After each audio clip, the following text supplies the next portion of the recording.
Marton, eu sou professor substituto do Núcleo de Enfermagem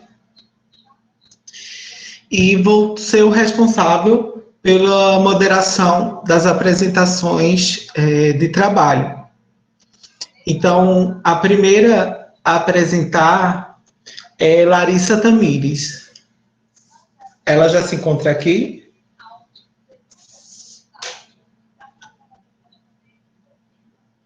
Pode ligar seu microfone, Larissa.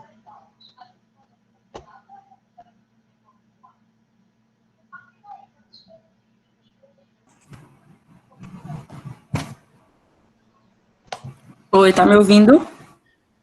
Sim, eu vou compartilhar a tela e aí conforme for para passar o slide, só você falar passa que eu repasso, certo? Ok.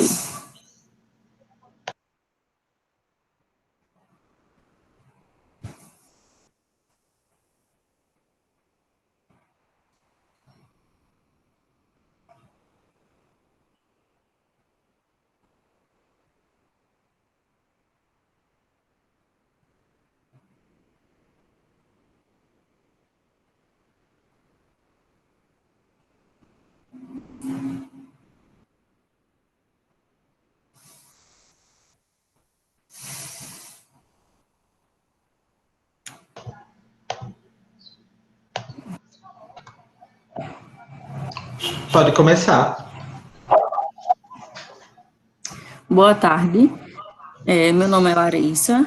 Eu sou estudante de enfermagem do 7º período da Universidade Federal de Pernambuco, do Centro Acadêmico de Vitória. E as pessoas que me ajudaram a desenvolver esse trabalho foi Cecília Siqueira, Maria Bárbara e Pietra Geórgia, e a gente teve como orientadora a professora doutora Carolina Peixoto Magalhães. Pode passar. O trabalho da gente, ele é intitulado em Análise da presença da espinha bífida no osso sacro e foi um relato de caso. Na introdução desse trabalho, né, a causa dessa presença da espinha bífida é o afastamento do tubo neural no processo de neurulação, que ocorre por volta do 20º ou 22º dia de gestação. Essa espinha bífida ela pode ser classificada em oculta, aberta, meningocele e melomeningocele, de acordo com seu grau de gravidade, sendo esta última, que é a melomeningocele, a mais comum e mais grave. Ela vai atingir tanto a medula espinal quanto as meninges. E a incidência mundial de espinha bífida é de 1 para cada 1.000 nascidos vivos. Pode passar. O objetivo do nosso trabalho foi analisar ossos sacrais para a identificação da espinha bífida oculta. Então, daquelas que eu citei, a gente escolheu a espinha bífida oculta. Pode passar. O trabalho teve como método, ele é um estudo exploratório do tipo relato de caso, que foi desenvolvido no período de março de 2020 e foi utilizado dos ossos sacrais da coleção didática do Laboratório de Identificação Humana e Osteologia Forense da UFPE, do CAV, e utilizamos a análise morfoscópica. Pode passar. Nos resultados de discussão, né, nós analisamos 60 ossos. Desses 60, 5 apresentavam as espinhas bífidas ocultas. Na legenda aqui embaixo, onde eu estou passando o mouse, temos OS, que significa osso sacral, osso do sacro, e S1, vértebra sacral 01. Então, nessa tabela aqui, a gente tem osso sacro 1 e vértebra sacral 1 e vértebra sacral 2. Então, a foto 1 corresponde ao osso sacro 1. E o que ela diz? Que as vértebras S1 e S2, elas não foram formadas. Então, aqui nós temos S1 e S2 está aberto. Na foto 2, que corresponde ao osso sacro 2, ela diz que a vértebra S4, ela não foi formada. Pode passar. Na foto 3, que corresponde ao osso sacro 3, ela também mostra que as vértebras S1 e S4, elas não foram formadas. Na foto 4, corresponde ao osso sacro 4, e ela diz que a vértebra S4, ela não foi formada. E, por fim, o último sacro analisado, que foi o sacro 5, essa foto 5, diz que a vértebra S1 e vértebra S4, elas não foram formadas. Pode passar.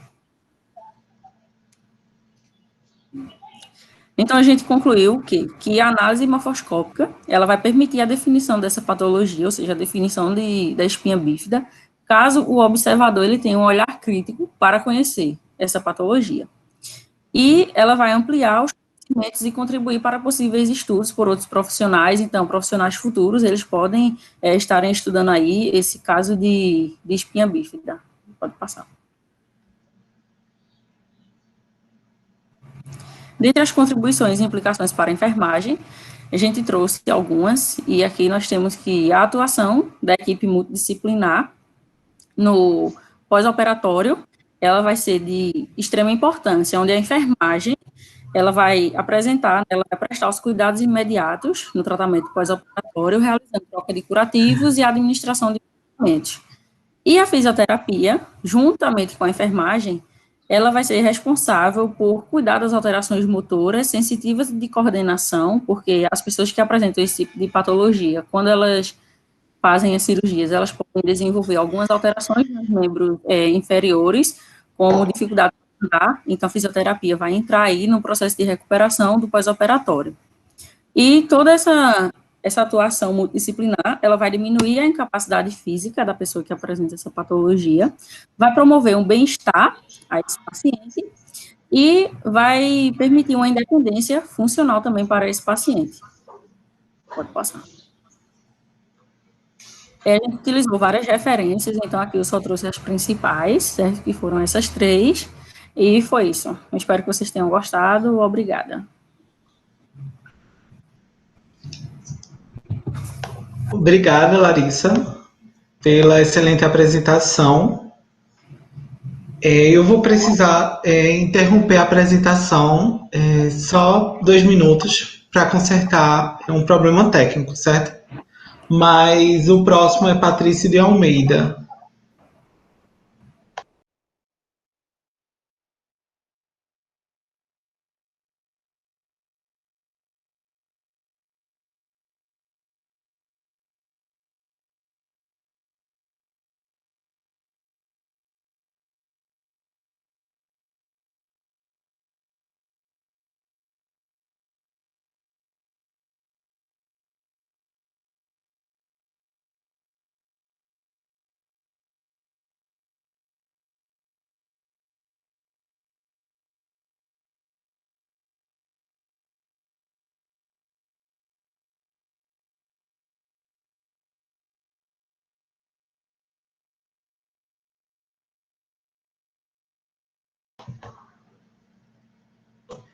Patrícia, está na sala? Olá, tô. Tá me ouvindo? Boa tarde. Sim, Boa tarde. vou reproduzir sua tela. Tá travando um pouco.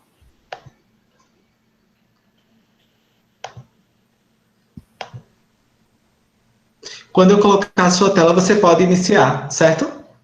Certo.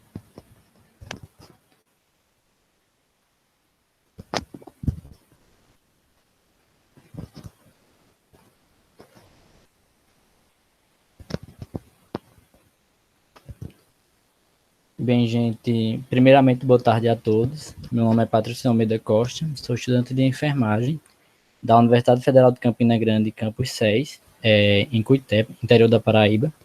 E meu trabalho tem como título Prática da disciplina de primeiros socorros para discentes de enfermagem, um relato de experiência, onde também tem como autora, junto de mim, Eduardo Helene da Silva Buriti, orientado pela professora doutora Adriana Montenegro de Albuquerque. Pode passar.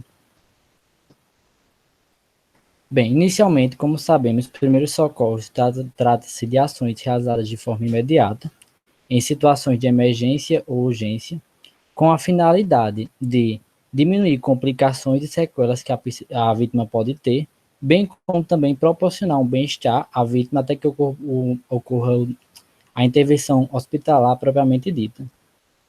Para que ocorra os primeiros socorros, há uma necessidade de uma capacitação prévia. Essa capacitação ela pode ser de curta ou longa duração, para que seja prestada de forma adequada, para não trazer o comprometimento do quadro da vítima, bem como para que o prestador ele não se coloque em uma situação de risco. Na Universidade Federal de Campina Grande, especificamente no campus de Cuité, em sua matriz curricular do curso de enfermagem, a disciplina de primeiros socorros é ofertada no 8º período, sendo ela composta de 2 créditos, distribuída em 15 horas semestrais, onde é inteiramente teórica e não tem a associação de estágio ou base prática. Pode passar. Bem, o objetivo do presente estudo é relatar a experiência das atividades práticas da disciplina de primeiros socorros com discentes de enfermagem. Pode passar.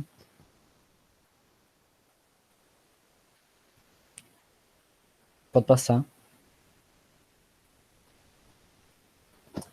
No que diz respeito à metodologia, trata-se de um estudo descritivo, do tipo relato de experiência, onde serão relatadas as experiências da disciplina de primeiros socorros, especificamente no período 2019.2, que corresponde a entre agosto e dezembro do ano anterior, no que diz respeito especificamente a atividades práticas associadas a seminários realizados em ambiente laboratorial. Pode passar. Bem, foram realizados 8 seminários na disciplina, distribuídos em 5 encontros, com duração de 2 horas cada. Foram abordadas nesses seminários as temáticas de atendimento pré-hospitalar, parada cardiorrespiratória, picada de animais peçonhentos, corpos estranhos nos olhos, ouvidos, nariz e garganta, emergências clínicas, emergências diabéticas, urgências clínicas cardiovasculares, sendo os 2 primeiros, atendimento pré-hospitalar e parada cardiorrespiratória, os únicos que tinham associado ao componente teórico a simulação prática, onde esses 2 seminários vão servir de base para esse estudo. Bem, nos seminários que despertaram maior interesse foi o de atendimento pré-hospitalar e parada cardiorrespiratória, onde a turma se apresentou em sua integralidade. Nas simulações práticas em laboratório foram desenvolvidos os procedimentos de reanimação cardiopulmonar, criança e adulto, referente à temática de parada cardiorrespiratória, e imobilização por tala, colar cervical, imobilizador de coluna QED e transporte de vítima por meio de prancha rígida, referente à temática de atendimento pré-hospitalar. Pode passar. Bem, a metodologia abordada nesses seminários foi primeiramente a explanação do conteúdo, no que diz respeito às temáticas que têm associação prática, como também as orientações sobre os procedimentos a serem seguidos. Posterior a isso, a turma foi dividida em subgrupos, e esses subgrupos, cada um recebeu um procedimento e foi realizado de forma simultânea, com a supervisão da professora responsável pela disciplina. Com a finalização de cada procedimento, tinha uma avaliação mútua da turma e uma discussão sobre os erros e acertos para ter um feedback da turma no aprendizado. Pode passar.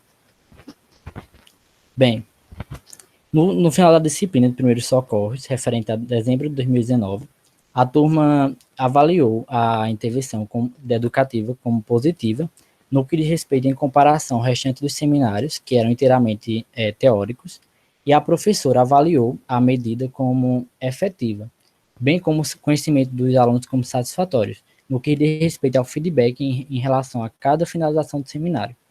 Pode passar. Bem, a principal contribuição desse estudo é que as práticas em laboratório são dinâmicas diferenciadas na formação de discente, sendo elas uma metodologia ativa alternativa para aqueles componentes curriculares que não têm associação de estágio, permitindo ao discente, assim, desenvolver uma atividade prática e bem como contribuir para a sua aprendizagem enquanto graduando. Pode passar. Essas foram as principais referências que a gente utilizou no trabalho. Pode passar. E obrigado.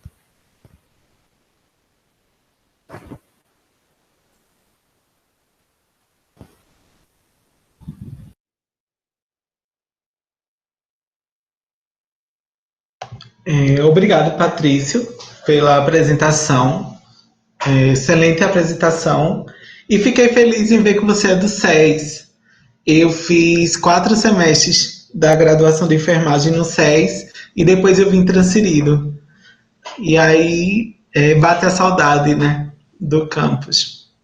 Parabéns mais uma vez. Obrigado. A próxima a apresentar é Isabelle Lemos. Isabelle tá aí?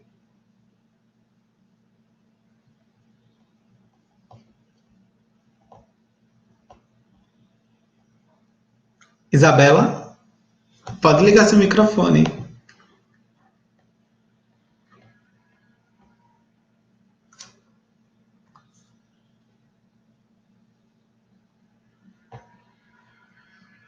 Certo.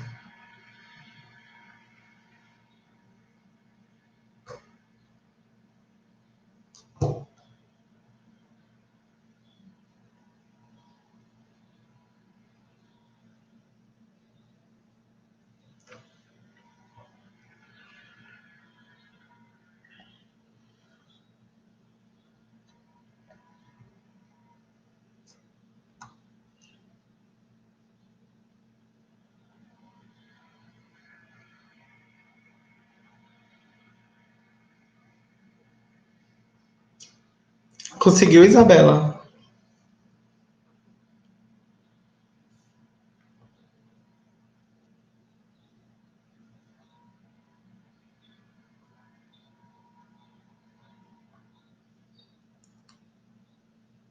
Certo, então eu vou fazer uma troca. Eu vou colocar outra pessoa para apresentar e em seguida você apresenta, porque aí você consegue resolver, certo? Então agora eu convido Ana Cláudia de Queiroz para fazer a sua apresentação. Oi. Boa tarde, Ana Cláudia. Boa tarde. Vou colocar aqui. Ah, você também é do SES. Sou do SED também. Bem-vinda Obrigada. ao nosso evento.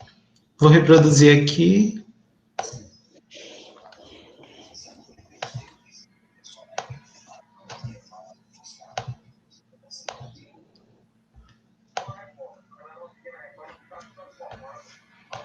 Vocês conseguem ver?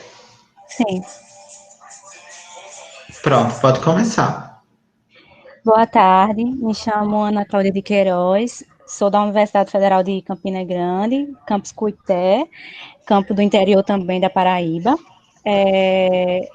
Além de mim, tem outros colaboradores do trabalho, que é Isadora Caroline Pereira de Sena de Carvalho, Maria Silva de Oliveira Neta, Valquerlana Delaima Damasceno Silva, Lucas David Maia Matias, sob a orientação da professora doutora Luciana Dantas de Farias de Andrade. O meu trabalho é sobre dimensionamento do quadro de profissionais de enfermagem, um relato de experiência. Pode passar. Bem, né, a gente está vivenciando um momento bem criterioso, né, que é da pandemia, pelo novo Covid-19, e a gente percebe que há uma escassez muito grande, tanto de recursos materiais como de recursos humanos no estabelecimento de saúde. E isso afeta, né, traz grandes limitações aos estabelecimentos de saúde. E por isso que, principalmente, a equipe de enfermagem, porque a gente percebe que muitos já estão sendo afastados por ser do grupo de risco, e isso interfere justamente ainda mais, cria mais ainda limitações nesses recursos humanos. E a resolução de número 543 de 2017, ela fala justamente da questão do dimensionamento, né, da importância do dimensionamento, da questão de fazer esse dimensionamento de forma adequada para não permitir ainda mais essa escassez que já está tendo, né, nos nossos estabelecimentos. E a gente que é estudante da graduação, do curso, essa resolução, ela exige que a gente tenha um pouco mais de atenção e de esforço, por se tratar de um assunto bastante extenso, de uma carga horária bastante extensa, que envolve conceitos complexos e expressões matemáticas também, que muitas das vezes é evitado pelos alunos, não é? Aí, essa resolução, ela de certa forma, pelo aluno, ela tem que ter um pouco mais de atenção, e existe também a organização e planejamento dele, frente à aprendizagem do dimensionamento. Pode passar. Dessa forma, o nosso objetivo é relatar a experiência de acadêmicos de enfermagem em relação ao dimensionamento do quadro de profissionais de enfermagem. Pode passar. A nossa metodologia é em forma de relato de experiência, né, de natureza qualitativa, descritiva e exploratória, que foi desenvolvido no mês de agosto a dezembro de 2019, justamente no período letivo 2019.2, durante a disciplina Gestão e Enfermagem 2, onde a gente viu o assunto sobre o dimensionamento. Pode passar. Como eu falei, né, durante a disciplina Base Teórica da Gestão e Enfermagem 2, a gente viu a questão do dimensionamento do quadro de profissionais, e a professora em questão da disciplina, ela dividiu o conteúdo em 6 aulas consecutivas, visto que o conteúdo é bastante extenso, aí ela dividiu em 6 aulas consecutivas, seguindo o raciocínio da resolução número 543 de 2017.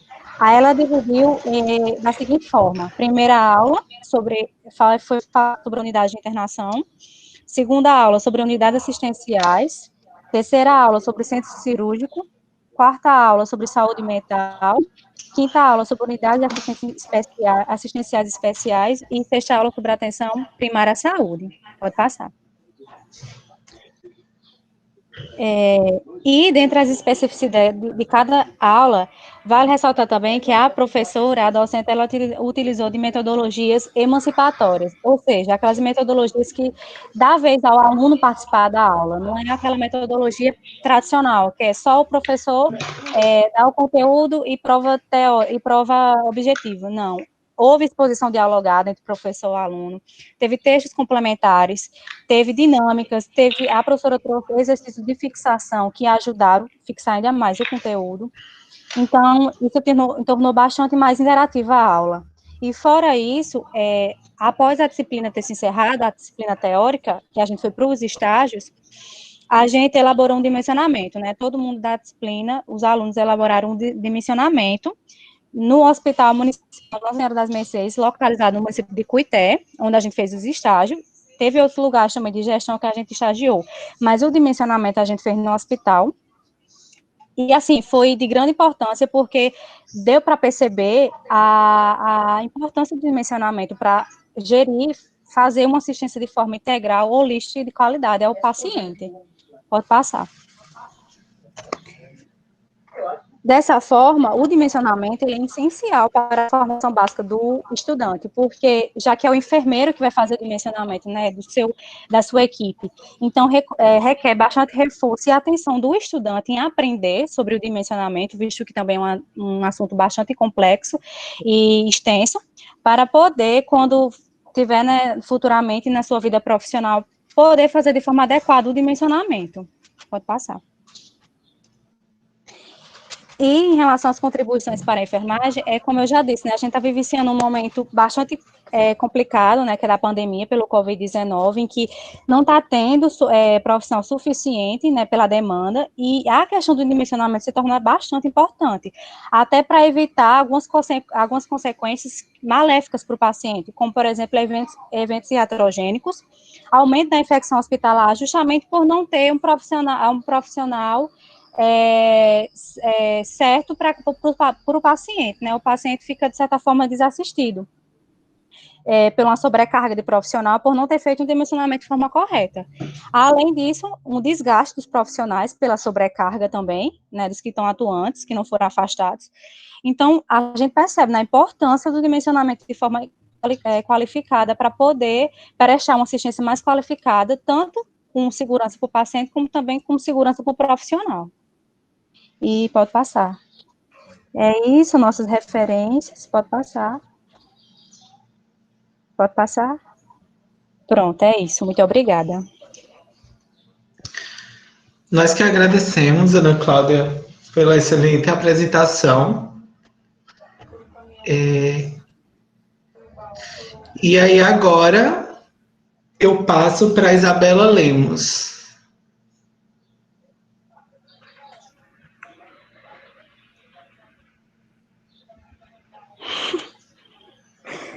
Isabela?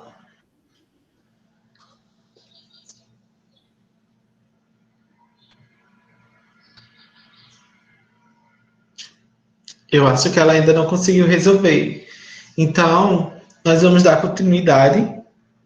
Agora eu passo a palavra para Jarbas da Silva. Agora sim. Ah, agora foi. Boa Ótimo. tarde. Boa tarde.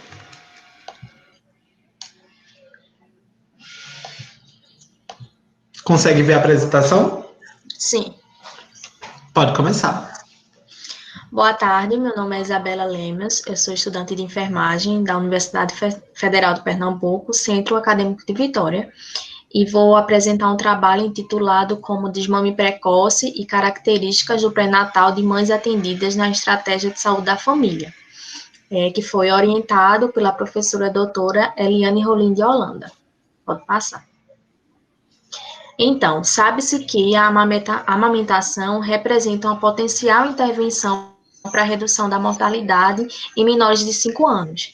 Sabe-se também que o leite materno ele se configura como um alimento mais adequado nos primeiros meses de vida, sendo preconizado pela Organização Mundial da Saúde e pelo Ministério da Saúde, que orientam que os recém-nascidos eles recebam esse leite materno, de forma exclusiva até os 6 primeiros meses de vida, e de maneira complementada, com alimentos complementares, até os 2 anos de idade ou mais. Isso depende da relação do binômio mãe e criança. Pode passar.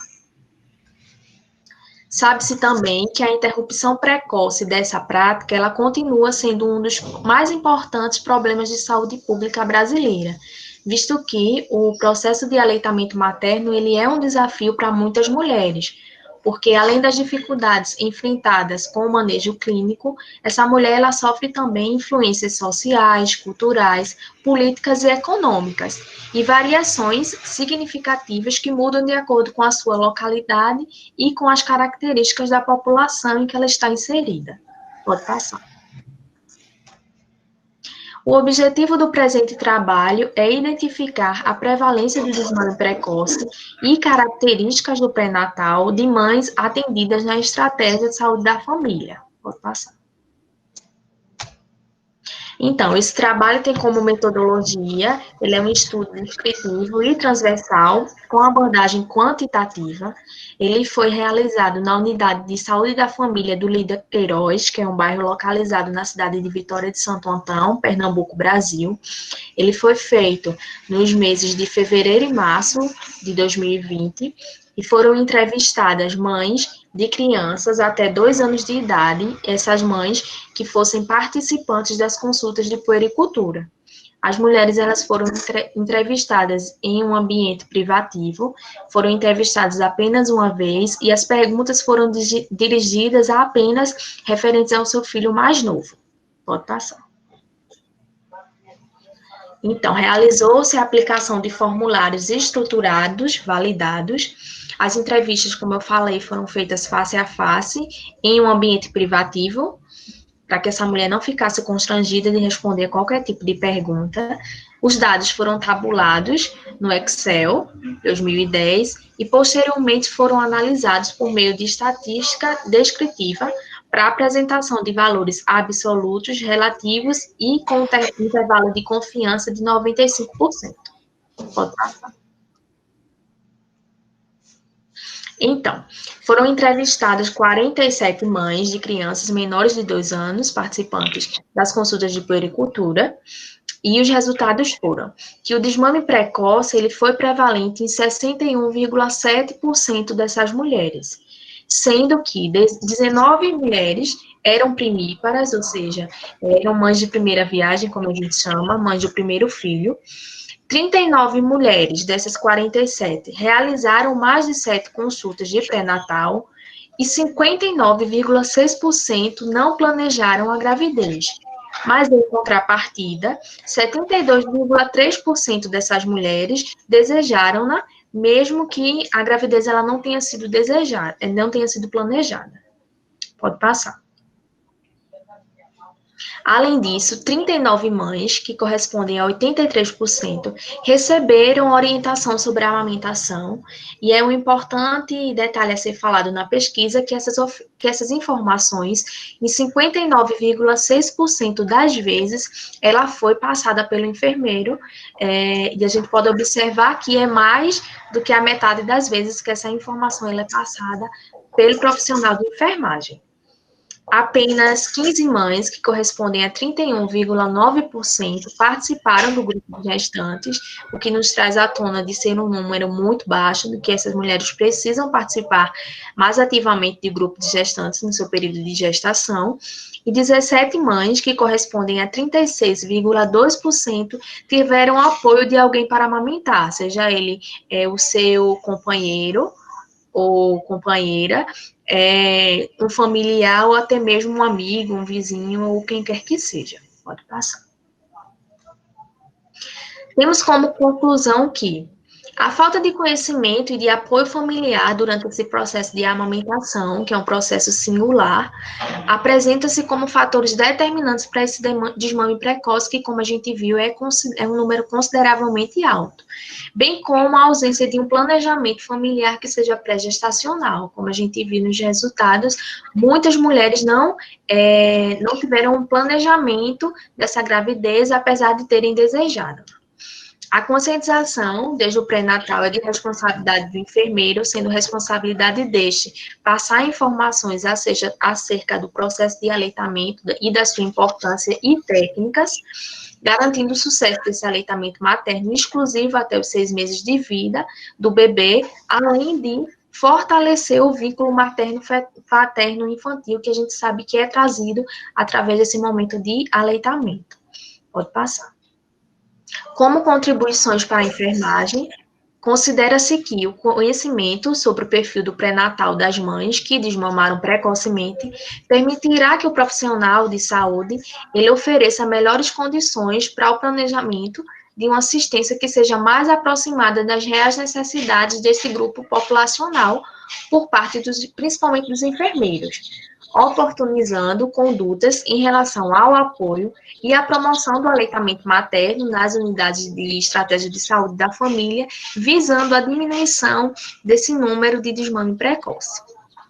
Pode passar. Essas são as referências que foram utilizadas. Pode passar. E muito obrigada pela atenção. Obrigado, Isabela, pela excelente apresentação. Agora eu passo a palavra para Jarbas da Silva. Boa tarde, Jarbas. Boa tarde. Vou colocar sua apresentação. Tá bom.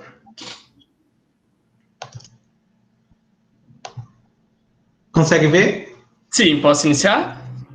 Pode iniciar. Bom, então, meu nome é Jarbas, eu sou da Universidade Federal do Pampa, do campus Uruguaiana, e o meu trabalho ele foi orientado pela professora Letícia Dallalana, e ele foi intitulado Infecções Sexualmente Transmissíveis sob o Olhar de Idosos. Pode passar. Bom, então, quando a gente pensa no envelhecimento, a gente tem que pensar no ser multicelular, né? Aquele ser que perpassa pelas 4 fases da vida, seja ela do crescimento, do desenvolvimento, a fase reprodutiva, até chegar no processo de envelhecimento. Esse processo que a gente precisa compreender que ele é natural, é inevitável e inerente de todos os seres humanos. Todos nós vamos passar pelo processo de envelhecimento então nós temos que compreender essas particularidades que estão em volta ao indivíduo idoso, principalmente quando se trata as infecções sexualmente transmissíveis, né? Que eles têm uma grande resistência em dialogar, em falar sobre isso, seja pelas suas questões culturais, históricos-sociais ou religiosas, que estão muito empregadas na sua concepção. Pode passar. Como objetivo, então, do meu trabalho é descrever a percepção de idosos sobre as infecções sexualmente transmissíveis. Pode passar. Então, como método, se deu por uma pesquisa exploratória descritiva com abordagem qualitativa. O local de estudo foi o domicílio dos idosos, né, cadastrado em uma estratégia de saúde da família do município da fronteira oeste do Rio Grande do Sul. A amostra contou com 10 idosos e como critério de inclusão, quais os que nós utilizamos? Foi idosos capazes de responder a esse questionário em até 2 tentativas. e exclusão os idosos que possuíam algum diagnóstico, né, de alguma doença, alguma demência, como Alzheimer, que modificam esse estado cognitivo do idoso, ou até mesmo pela dislalia, que daí não iriam promover questionamentos fidedignos. Na coleta de dados se deu através de formulários com dados socioeconômicos e também sobre essas curiosidades sobre as infecções sexualmente transmissíveis. E foi analisado por uma estatística descritiva de porcentagem. Ressalto que a pesquisa foi aprovada pelo Comitê de Ética em Pesquisa. Pode passar. Aqui nos resultados eu vou trazer alguns que depois eu discuto de acordo com a literatura e tudo mais nas conclusões e tanto as contribuições para a prática. 50% dos idosos eram do sexo feminino e desses também 70% eram idosos casados. Quanto à sua idade, nós podemos ver que 40% tinham entre 73 a 79 anos, 50% tinham de 60 a 66 anos e apenas 10% eram uma idade superior a 89 anos. 40% dos idosos afirmam não ter relações sexuais ativas, né, não tinham essa prática, e 40% também mencionaram ter relações sexuais. E apenas 20% sexual algumas vezes, né? Eventualmente eles possuíram essa prática. Pode passar. Então, 40% desses idosos, eles tiveram sífilis e fizeram um tratamento médico. Porém, eles não conhecem quais a gravidade dessa doença na vida deles. Também, 20% faziam acompanhamento anual de consultas médicas, 50% relataram só procurar um médico quando precisam, e 30% dizem realizar acompanhamento médico somente quando precisa. Mas também o que a gente pôde observar, que foi muito explícito, né, para nós, foi que todos os idosos, 100% desses idosos, eles mencionaram ter conhecimento sobre as infecções sexualmente transmissíveis, porém, eles não conhecem os métodos de transmissão e também de tratamento da doença. Isso que é um fator muito importante, né? Pode passar. Então, quando nós adentramos aqui para fazer a conclusão, a gente pode perceber que os idosos, eles continuam sim com essa prática, adotando, independente da sua situação conjugal. Graças também às tecnologias, né, aos avanços tecnológicos que nós temos, o que é a reprodução, a técnica de reposição hormonal para a mulher e também de alguns medicamentos para esse idoso, eles conseguem fazer com que essas pessoas se redescubram nessa prática e continuem a exercer ela e trazer mecanismos potencializadores bons para si mesmo, né? E vão contrapondo a todos esses tabus e preconceitos que ainda estão arraigados na nossa sociedade, sendo esses o pior fator porque desencadeiam muita ausência de informação sobre as ISTs para esses indivíduos, porque eles têm vergonha de falar. Para eles é um tabu. Ainda como é que eles vão chegar na estratégia da saúde da família e vão conversar com o profissional? Então, pode passar.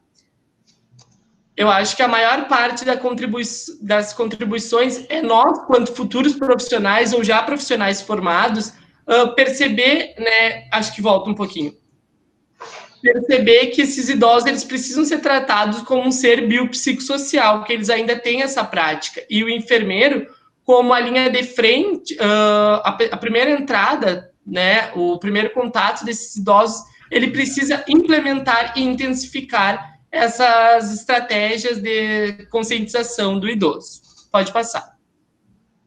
Daí que eu trago essa frase, né, que qualquer pessoa tem direito à sua sexualidade em qualquer idade, em qualquer circunstância e estado civil. Pode passar. E obrigado. Acho que é isso. Obrigado, Jarbas, pela participação no nosso evento. E agora eu convido Andriele Rayane para poder fazer a sua apresentação. Tá dando para ouvir? Sim. Pronto.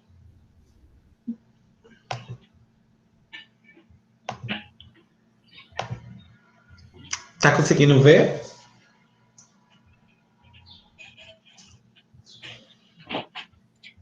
Tô sim. Pode começar, Andriele.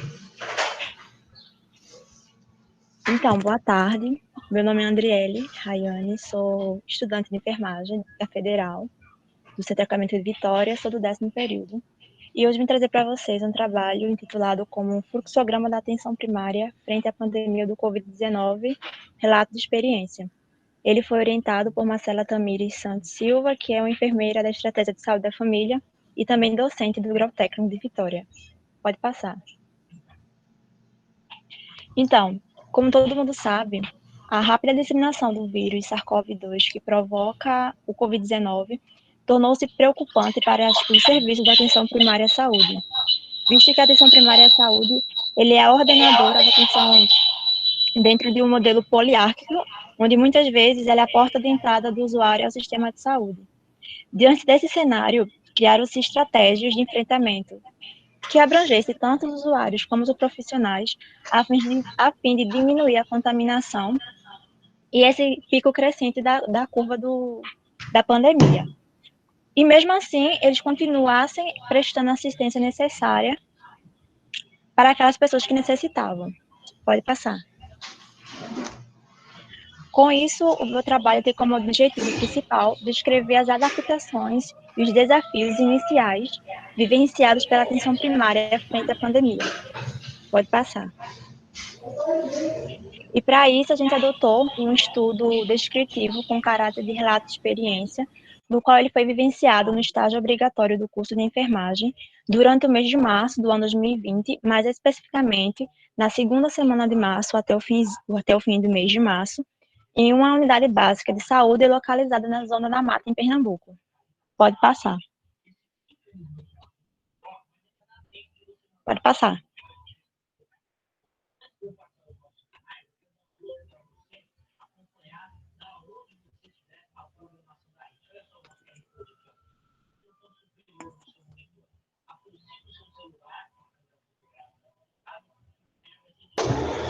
Andriele? Oi? Tá vendo agora? Não. Eu tô no primeiro resultado. Eu não estou vendo nenhum.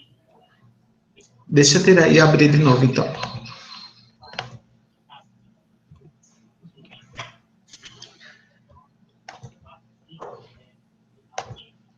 Agora. Não. Vocês estão aparecendo?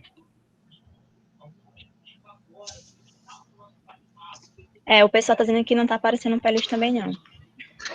Deixa eu aqui. Se quiser eu continuo sem o slide. Não, eu coloco para você. Tu ias pro resultado. Isso, primeiro. Agora sim, voltou. Antes desse. Voltou? Isso. Pronto. Pode continuar. Então, para dar início aos resultados, eu trago para vocês 3 marcas numa linha do tempo, onde temos o dia 11 de março, onde foi decretado pandemia pela Organização Mundial de Saúde, o dia 12 de março, onde foi confirmados os 2 primeiros casos do novo coronavírus em Pernambuco, e dia 17 de março, onde Pernambuco teve seu primeiro caso de transmissão comunitária de coronavírus. E essa transmissão comunitária é quando a gente não sabe identificar a origem desse caso. E isso faz com que a vigilância, as secretarias, o Ministério, ele tome medidas preventivas mais eficazes. Pode passar. Então, com a confirmação dos primeiros casos de Covid-19 no Estado, foi necessária a reorganização da assistência dentro da unidade de saúde. A unidade de saúde ela já tem todo o seu cronograma, né, semanal, e esse cronograma vai ter que ser reorganizado de acordo com a necessidade que aquela população ela necessita naquele momento de estado de pandemia. Então, dessa forma, as consultas eletivas elas foram canceladas permanecendo apenas consultas de pré-natal e de puericultura de criança de risco. Quando a gente fala de criança de risco, pode embarcar vários tipos de crianças. Criança que vive em situações de risco devido à falta de saneamento, por exemplo.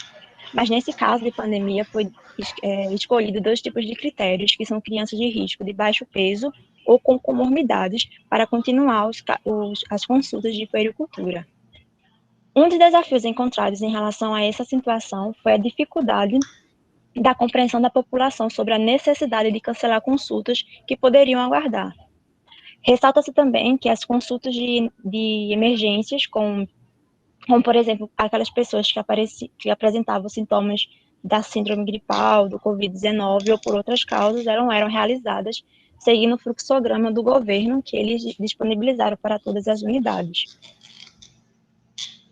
O Ministério da Saúde ele criou esse fluxograma e, dessa forma, conseguiu homogeneizar a assistência das unidades de saúde de uma forma ampla, porém que muitas vezes ela não abrangia os principais desafios que cada unidade tinha em relação às suas condições físicas para ofertar essa assistência para a população. Outros casos também foi que as consultas de citologia elas foram canceladas desde o mês de março, assim como outras consultas que nesse momento não tinha necessidade grave, por exemplo, os casos de hiperdia. As consultas de hiperdias também nessa unidade também foram canceladas, exceto a vacinação. A vacinação ela continuou de forma ampla, porém com controle de fluxo de entrada de pacientes. Aí entra o principal desafio de toda a unidade, que é a estrutura física, que muitas vezes ela não corresponde com a área coberta pelaquela UBS. Apesar das dificuldades iniciais, como, por exemplo, a escassez de recursos de equipamento e proteção individual, porque muitas vezes a própria população, pela falta de conhecimento, elas foram atrás desses CPIs e acabaram ficando escasso para os próprios profissionais, houve também a necessidade dessa reorganização dos serviços de acordo com as características da epidemia e as recomendações do Ministério da Saúde, adotando fluxos e protocolos já bem definidos. Pode passar. Por exemplo, esse fluxo, que acho que muita gente conhece, mas que muitas vezes ela não é posto em prática. Todo aquele fluxograma que o técnico tem que fazer, o enfermeiro faz, o médico faz, no final, o que realmente é feito é a prevenção de fazer aglomeração dentro da unidade e você seguir o fluxo em relação se é uma síndrome gripal ou não.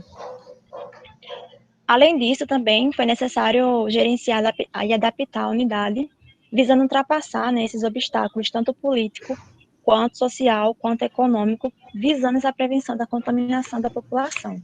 Pode passar. Portanto, para a garantia de um atendimento seguro e de qualidade nessa atenção primária, se faz necessário planejar e reorganizar os serviços de acordo com as características da epidemia e as recomendações do Ministério da Saúde, adotando esses fluxos. Além disso, foi necessário gerenciar e adaptar cada unidade, objetivando justamente passar esses obstáculos. Pode passar. E como contribuição para a enfermagem, que a gente fala muito, é em relação a 2 pontos, em relação ao planejamento e gerenciamento, que muitas vezes as pessoas esquecem que a enfermagem dentro da unidade de saúde, ela também é linha de frente, ela também tem um papel muito importante, por ela ter essa assistência pela educação em saúde de forma contínua, tanto à população, tanto para a equipe que integra, como os ACS, os faxineiros, além também de serem fundamentais no monitoramento e no acompanhamento das famílias vulneráveis, auxiliando na contenção de casos na região e para o não agravamento das pessoas com Covid-19. Pode passar. Eis algumas referências, aí adotada principalmente em relação às notas técnicas divulgadas pela Secretaria. Pode passar. E agradeço a atenção de todos. Obrigada, Andriele, pela apresentação. Agora eu passo a palavra para a Ellen Maiara. Ellen está aí? Estou aqui, Marco. Boa tarde. Boa tarde. Vou colocar a sua apresentação e você pode iniciar, certo? Certo. Pronto. Bom, boa tarde a todos. Eu me chamo Ellen, sou docente do curso de enfermagem no Centro Acadêmico de Vitória e trago o trabalho intitulado A Contribuição da Vivência do Projeto de Extensão UFPE no Meu Quintal para a formação do profissional dos discentes de enfermagem, tendo como autores eu, Ellen, Marcela Martins Jéssica Nascimento, José Eduardo Garcia e Sueli Moreira Sena como orientadora. Pode passar. Bom, sabemos, né, de acordo com o Brasil 2006, que a extensão universitária ela é uma atividade na qual vai ocorrer uma interação entre a universidade e diversos setores da população para a transmissão de conhecimentos de forma horizontal. Por meio do projeto UFPE no Meu Quintal, a Operação Dormente 2020.1, eu juntamente com Marcela, projeto uma oficina intitulada Aplicação Prática Integrativa Universitárias, auriculoterapia e meditação na melhoria do bem-estar e da qualidade de vida. Mas, afinal, o que são as práticas integrativas e complementares em saúde, né, denominadas CIT? São práticas que fazem a abordagem terapêutica com uma visão mais ampliada para esse processo de saúde doente, né, observando o ser humano como ser biopsíquico, sócio-espiritual e cultural, um olhar mais holístico para aquele ser humano. E também vai utilizar recursos terapêuticos normalmente baseados em medicinas tradicionais, como a medicina tradicional chinesa, para tratamento de desordens tanto físicas como desordens psíquicas. Pode passar.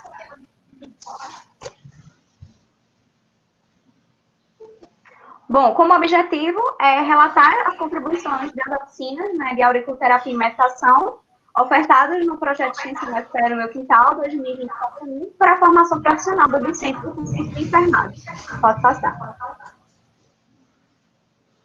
Bom, como métodos, é um estudo do tipo relato de experiência, no qual nós relatamos justamente essa vivência que tivemos, né, eu e Marcela, durante o projeto de extensão UFPE no Meu Quintal. Esse projeto de extensão, ele é ofertado pela Universidade Federal e vai englobar diversos estudantes de diversos cursos de graduação da UFPE, que vão justamente fazer esse elo entre comunidade e universidade, tanto por meio de palestras, como minicursos, capacitações e oficinas também. E a nossa operação, que foi a Dormentes 2020.1, ela ocorreu do período de 2 a 7 de fevereiro, na cidade de Dormentes, no sertão pernambucano. A gente consegue observar no mapa, né, que é uma das últimas cidades do estado de Pernambuco, fica a mais ou menos 740 quilômetros da capital do Recife, e ela faz fronteira com o Piauí.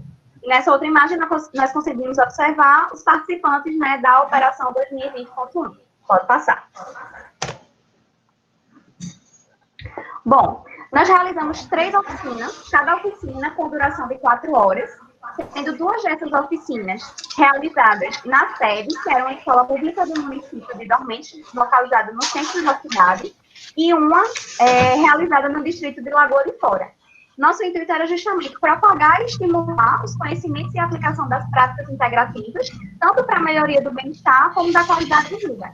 Então, inicialmente, nós apresentamos o que são as práticas integrativas e a inserção dessas práticas no Sistema Único de Saúde, por meio da Política Nacional de Práticas Integrativas e Complementares, a PNPIC, né, que foi determinada pela Portaria 971, de 3 de maio de 2006. E aí nós enfocamos na auriculoterapia e meditação, sendo explicadas separadamente, e aí nós focamos, né, como elas são realizadas, o embasamento teórico e científico, os benefícios e a eficácia dessas práticas.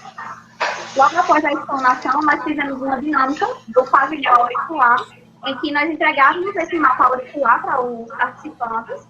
Anteriormente, eu expliquei alguns pontos presentes nesse mapa auricular, e nós fazíamos com que os participantes interagissem uns com os outros e buscassem, né, observar o pavilhão auricular uns dos outros e encontrar esses pontos, fazer a estimulação deles.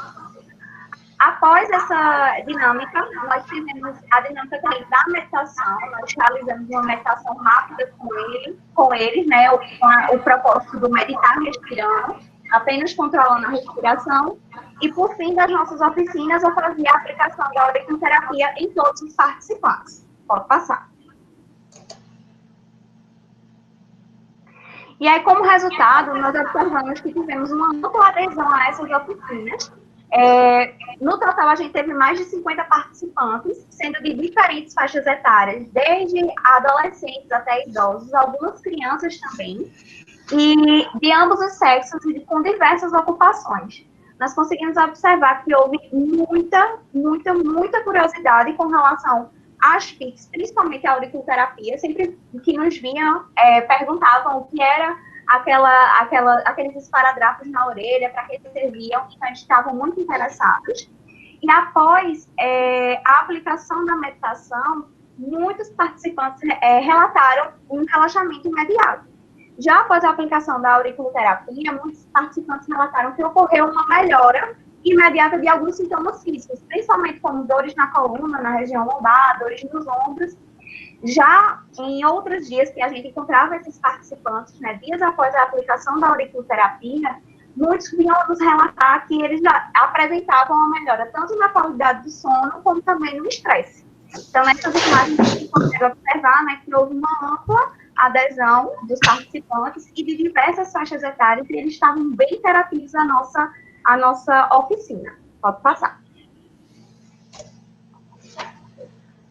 Bom, como conclusão, ficou nítida a importância, né, dos discentes de enfermagem desenvolverem habilidades, principalmente habilidades de comunicação e habilidades de relação interpessoal, para promover essa educação de saúde continuada com a população, né, poder adequar uma linguagem para ser uma linguagem compreensível àquela população e fazer essa troca de conhecimentos de modo horizontal, que justamente foi o que o projeto, né, o UFPE no Meu Quintal, nos proporcionou, esse elo entre universidade e comunidade. E também é importante ressaltar que a gente notou que o bem-estar ele é procurado por diversas faixas etárias, e que projetos como esse projeto de extensão UFPE no Meu Quintal, ele é muito relevante justamente para que nós, discentes, possamos, né, explanar à população a importância desse equilíbrio físico e mental, né, tanto para a promoção como a prevenção da saúde e do bem-estar. Pode passar? E como contribuição para o estudo da enfermagem, que foi através do projeto de extensão, o UFPE no Meu Quintal, que a gente conseguiu observar a importância do enfermeiro no processo de promoção e prevenção em saúde, pois o enfermeiro, ele traz, né, durante a sua graduação, essa formação com um olhar mais holístico, então também ressalta a importância de termos disciplinas durante a nossa graduação que retratem essas práticas integrativas para observarmos o indivíduo como um ser biopsíquico, sócio-espiritual e cultural, né, um olhar mais holístico, e também a relevância do discente de enfermagem de ter experiências práticas desse tipo, ofertadas por projetos de extensão durante a graduação, para justamente desenvolver essas habilidades que está lidando com o público, né, com a comunidade que vai ser, posteriormente, bem presente na sua profissão. Pode passar. Bom, é isso. Muito obrigada. Tem algumas referências no próximo slide. Obrigada. Obrigada, Ellen, pela apresentação. E para finalizar esta rodada de apresentações, eu passo a palavra para Leiliane Moraes. Consegue me ouvir bem? Sim. Boa tarde, Leiliane. Boa tarde.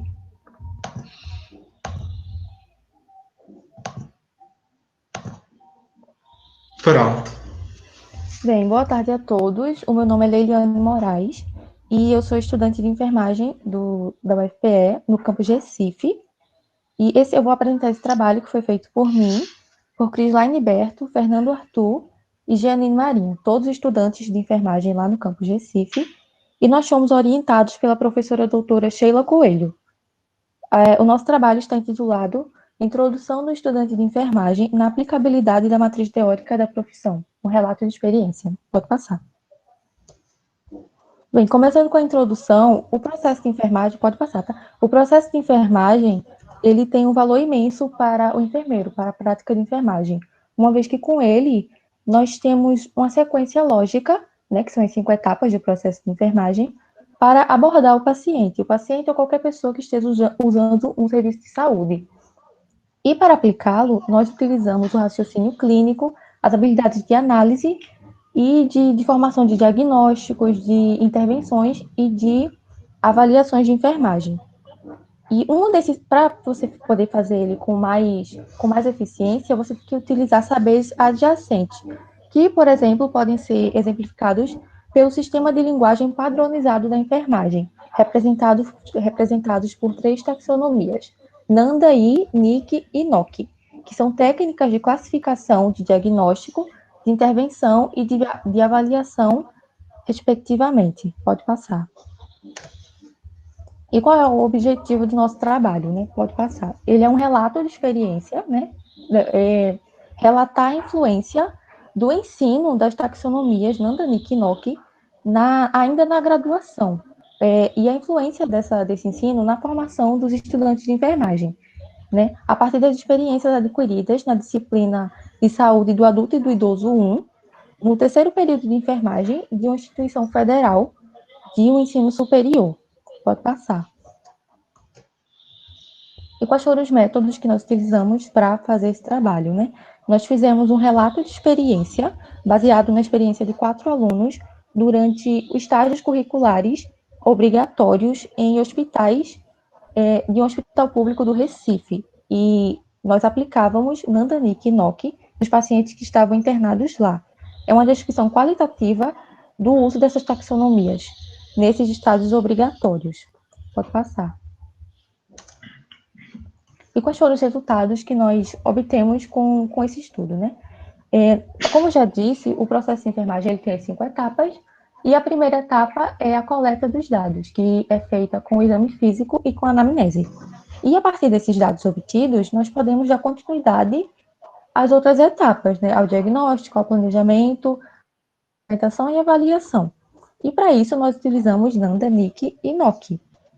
Os fatores positivos da utilização dessas taxonomias, ainda na graduação, é importante para melhorar a desenvoltura dos diagnósticos de enfermagem, dos diagnósticos, das intervenções e das avaliações, uma vez que temos a oportunidade de aplicar essa literatura em casos reais e podemos mostrar a professores qualificados o que nós fizemos, o que pode nos ajudar a melhorar os pontos fortes e os pontos fracos também. Além disso, o enfermeiro que ele utilizar essas bases validadas cientificamente, ele tem um diferencial, porque ele utiliza a ciência da enfermagem, né? A enfermagem é ciência. Mas, infelizmente, muitos enfermeiros, por não verem esse ensino, ou por... Meu Deus, passou muito. Ou por não...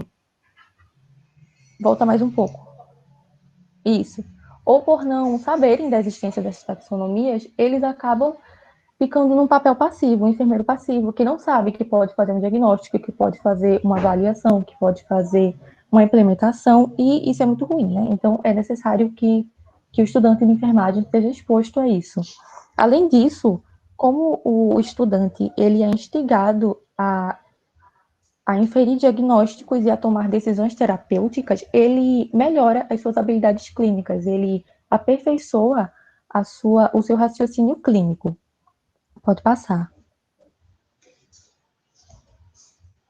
E assim, nós chegamos à conclusão de que o ensino, né, das taxonomias Nanda, Nick e NOC em práticas clínicas, ainda na graduação, promovem uma introdução na linguagem de enfermagem, na linguagem padrão da enfermagem, o que vai fazer com que esse futuro enfermeiro, tenha uma comunicação mais efetiva, tanto com a equipe de enfermagem, quanto com o paciente, porque ele vai saber exatamente como abordar. Ele tem um guia validado cientificamente de como chegar nesse paciente, de como conversar, de como interferir no estado de saúde dele para obter uma melhora. E com isso, a assistência, ela fica mais consolidada, ela fica mais organizada, ela fica mais fundamentada. E, consequentemente, é uma assistência de enfermagem de alta performance. Além disso, quando o enfermeiro ele utiliza bases científicas, ele é empoderado, que foi até tema de palestra hoje no evento. Ele fica empoderado porque ele tem autonomia para diagnosticar, para intervir no estado de saúde daquela pessoa. Então, isso dá uma autonomia e um empoderamento para aquela pessoa. Ela vai exercer essa profissão com maior amor, com maior gosto. Entendeu? Pode passar. assim, as contribuições desse estudo para a enfermagem é resgatar a importância de entender a universalização da linguagem da enfermagem, né? De entender que existem, sim, sistemas padrão de linguagem e que eles podem ser utilizados para melhorar a assistência. Além disso, nós resgatamos a importância do arcabouço teórico da profissão da enfermagem e como ele dá maior segurança e organização em todas as etapas do processo de enfermagem. Além disso, nós ressaltamos a relevância dessas taxonomias na prática de enfermagem, né? Uma vez que ela pode ser utilizada tanto pelo estudante durante os seus estágios curriculares, quanto pelo enfermeiro formado, né? Então, é importante que as pessoas, os enfermeiros, né, os profissionais de enfermagem, se aprofundem nessas taxonomias, nessas literaturas, nesse sistema padrão da enfermagem, para obter sucesso em sua profissão. Pode passar. Eu vou mostrar um pouco das referências que nós utilizamos. Foram essas. Pode passar. E muito obrigada. Obrigada, Leliane. Então, com a apresentação da Leliane, nós encerramos esse ciclo de apresentação. Agradeço imensamente a todos vocês que assistiram e que apresentaram. E foi muito bom ver que o nosso evento foi além do CAV. Estudantes de outros estados estiveram conosco. Então, obrigado. Ainda deve estar tendo palestras e até o próximo evento, se assim permitir. Obrigado a vocês.